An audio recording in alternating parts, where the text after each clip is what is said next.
Bara Ndiaye Cheikh Bara Ndiaye laa wax dafa am fu mu bokkul ak ñi ñu wooyee les monsieur costume de Pastef.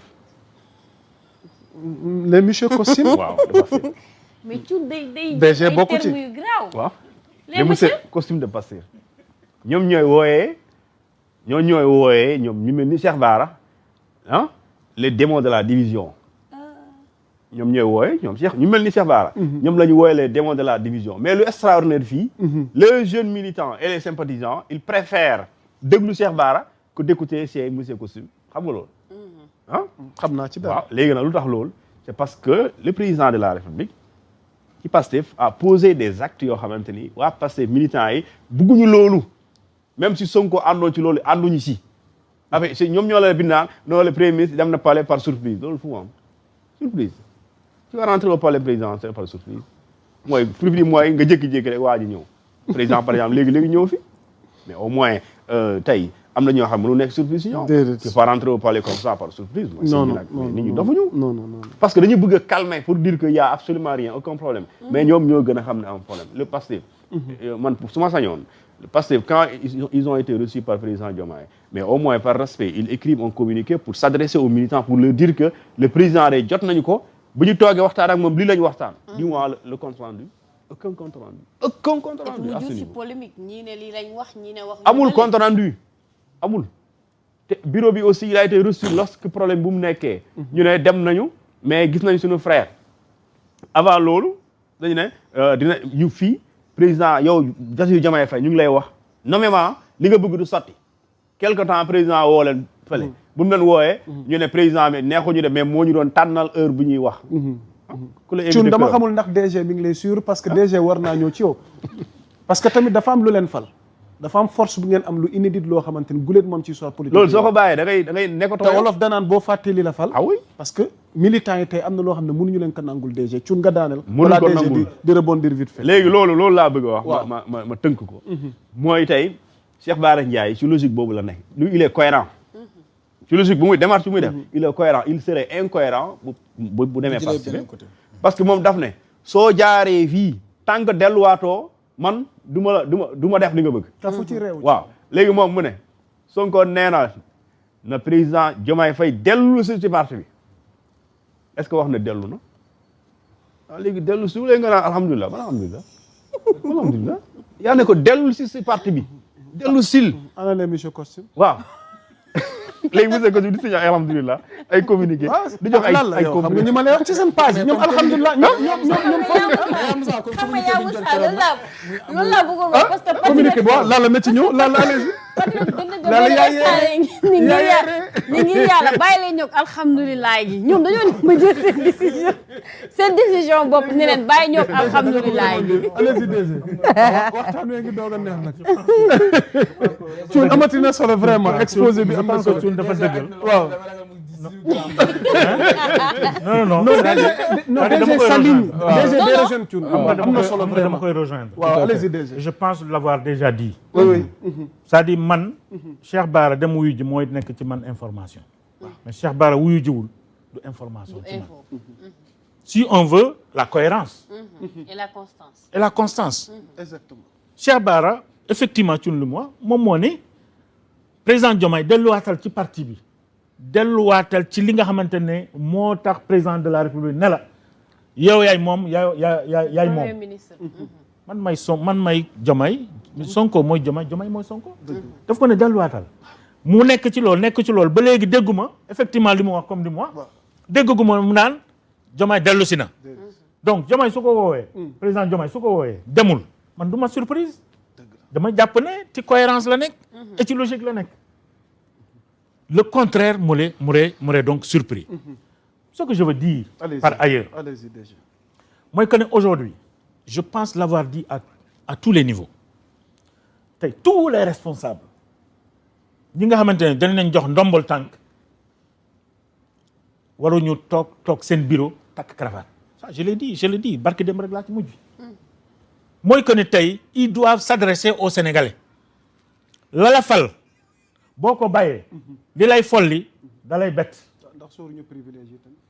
non privilège dama gisul man dama gisul privilège xam nga man dama gisul privilège xam nga tey man je suis de Ndoga Babacar ñu ngi may seetaan il est très rare que ma def 2 semaines à Dakar te dew ma foofu très rare man ma toog vendredi ma toog toutes 2 semaines dew ma foofu c'est très rare mais moo tax ñu fal ñu c'est d'abord parce que ñoom ñoo tax ñun ñu nekk lu ñu doon tey yow nga falu rek nga dem toog nga ne man lii man directeur la man ministre la ainsi de suite du ma dem base ba du ma def lii quand même je pense que ñi nga xam ne dañ leen di woo duñ jël seen téléphone wala boobu loolu yëpp dañ ko war a dakkal et ça je le dénonce énergiquement parce que tout simplement du yoon parce que ñi nga xamante ne ñoom ñoo la toppoon surtout ñi nga xamante ne ñoom ñooy Pastef est un parti tout à fait différent des autres partis nous avons un leader qui s'appelle Ousmane Sonko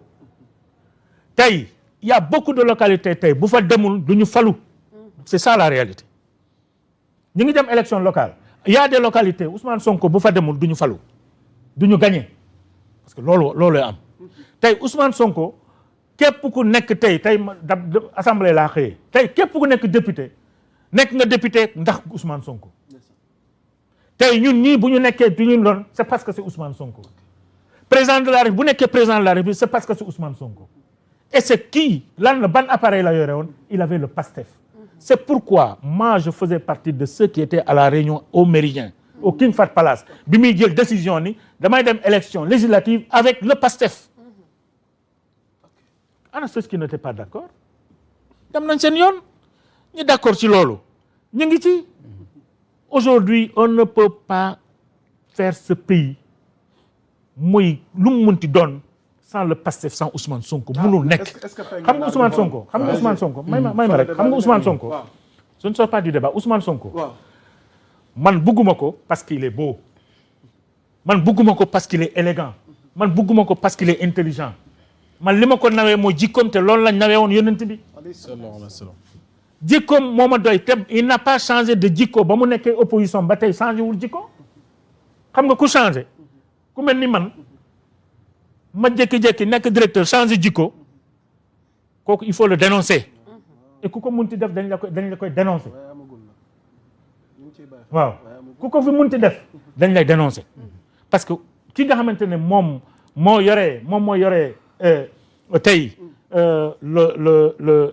le socle mooy le président Ousmane Sonko il n'a pas varié un seul mot. mais nee na commencé na ñàkk yaakaar ci li am nag. il n'a pas varié certes. mais on ne lui rend pas la tâche facile. mais on va mais discours am keroog assemblée ni mu wax. déjà ñu waxante aussi. les yeux dans les yeux. les faits dafa successif. parce que déclaration bi aussi dégg nañu fi le pays n'a pas d'autorité chaque jour muy ñaxtu dem na fi Maroc aussi ñaxtu ci justice bi ni muy yeexee def na ko ci journée des martyrs defar ko assemblée à maintes reprises bu mu fa mujjee woon. c'est pourquoi je dis qu'il n'a pas varié. c'est-à-dire que kon da ngay dëggal li Thioune di wax rek vraiment il y a problème. qu'on se dise la vérité. non je ne dis pas je ne dirais pas qu'il y a problème. man fa ma mën a yem fa la yem. je ne dirais pas qu'il y a problème. mais je dis aujourd'hui que Ousmane Sonko le premier ministre et président du PASTEF n'a pas varié ci position mooy que ne tey réew mi il est constant te loolu moo tax ñu bëri tey bëgg ko c'est la constance de l'homme c'est quelqu'un hier j'étais à une réunion notamment avec les chroniques la rencontre du CORED sur les chroniqueurs mais quand Pape Samba Kane disait que moom gis na dafa xool journaux yi bi mu xëyee amul benn analyse boo xamante ne nit ñi def nañ ko sur la sortie du premier ministre koo xamante ne il ne mâche pas il ne cache pas ses mots il dit les mots tels qu'ils sont les mots donc tey amul lenn lu nëbbatu ci ginnaaw li muy wax tout est clair pourquoi aujourd'hui ci journaux yëpp parce que Pape Samba Kane qui le dit le doyen Pape Samba Kane qui dit que moom gisul benn analyse benn chronique sur la sortie de Ousmane Sonko bi éclairer les Sénégalais sur beaucoup de choses. déjà dogu na sortie Ousmane Sonko boobu Abdoulaye yaa ngi koy wax sànq dinañ ko faram-fàccee waxtaanee ko fii yow ñoom sa position mais Ismaïla may ma Cheikh Bara tout à l'heure poste gi mu def ci page am Thioune ñu xool poste bi Cheikh Bara lan la wax Abdoulaye Ndiaye. ndogu mystique ngay am foofu. déjà sa commentaire balaa may ñëw ci Thioune parce que non bii du ma ko commentaire c'est du ma ko commentaire. c'est ma ne du ma ko commentaire c'est Cheikh Bara. ok Thioune sa commentaire Ismaël boo ñu mënee mayaat illustration. non lii moom aucun commentaire. ah comment ça aucun commentaire. dafa xam lii information bu mu ko jëlee. qui va arrêter Cheikh Bara. léegi su ma nee waaw fan lay amee preuve que ne yaa ngi dugg mystique. ba présidentielle. non mais lire en bon c'est rigolo mais en tant que mystique kan ak kan ngay mystique pour lan pour mu bàyyi Sonko ñëw ci yow. Thioune gis nga xam kan man kan laa gën a ragal. waaw kii varié. kii varié. kii varié. man kooku laa gën a ragal koo xamante ne. il est constant. Cheikh Bara c'est vrai que Cheikh Bara waaw c'est vrai waaw il est constant comme Thioune l'a dit. quelqu'un qui est constant. am na nag ñoo xamante ni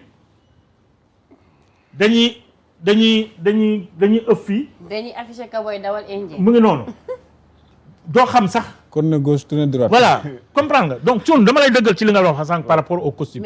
au monsieur costume je suis entièrement d'accord avec non je suis entièrement d'accord avec Thioune ci li muy wax noonu.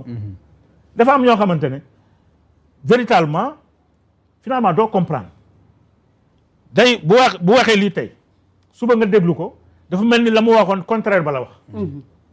et ça moi je du ma ko nawee nit man mais boo constaté quelle que soit ta position na nga constant ci li nga ne man li may wax nii moi je reste comme na ma tal constant ci sama position ku ma xam démb xam ma tey xam ne je suis constant ci sama position yow xam nga parce que on a dirigé des plateaux ensemble. Je dis encore une fois on ne peut pas faire ce pays sans Ousmane Sonko. On ne peut pas faire ce pays. On ne peut pas faire ce pays sans Ousmane Sonko. Et sur quelle base? Et sur la base de li mu représente aujourd'hui dans l'échiquier politique du Sénégal.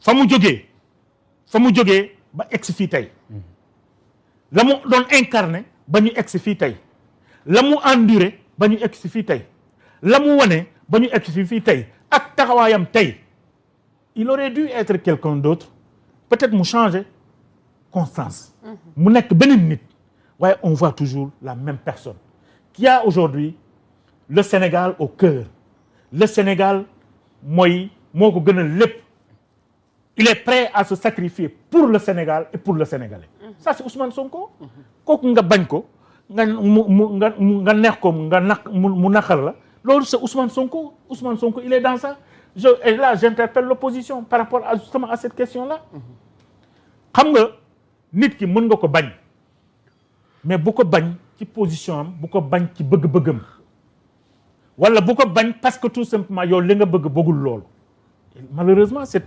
opposition ci loolu la ñu wéy bañewuñ dara Ousmane Sonko bañewuñ jikko Ousmane Sonko c'est la personne de Ousmane Sonko lañ bañ parce que am na fu mu jaar ak ñoom mu xañ leen loo xamante ne mari d'état Sénégal tey bu ñu bàyyoo mu jàll mais il l'a dit hier kan moo dem dee na aux Nations Unies dem toog fa mu ne leen opposition bi fi nekk c'est des terroristes c'est des ay reykatu nit lañu c'est des wahhabistes amul lu mu leen lu mu traité wul Ousmane Sonko ak ses alliés amul lu mu leen waxul Ousmane Sonko moom mu dem ba Nations Unies ba ci tubaab yi ne Ousmane Sonko mi nga xamante moom mooy leader de l'opposition terroriste la yow nga nangu kooku nekk assemblée yow nga taxaw foofu yow nga toog fa moom la doon tontu loolu du constance man su ma doon nekkoon à sa place Ousmane Sonko bu demee ba nekk premier ministre Diomaye nekk président de la République man ma nekk député le soir bi ñu ma falee député damay démissionner parce que du ma nangu jàkkaarloo ak un terroriste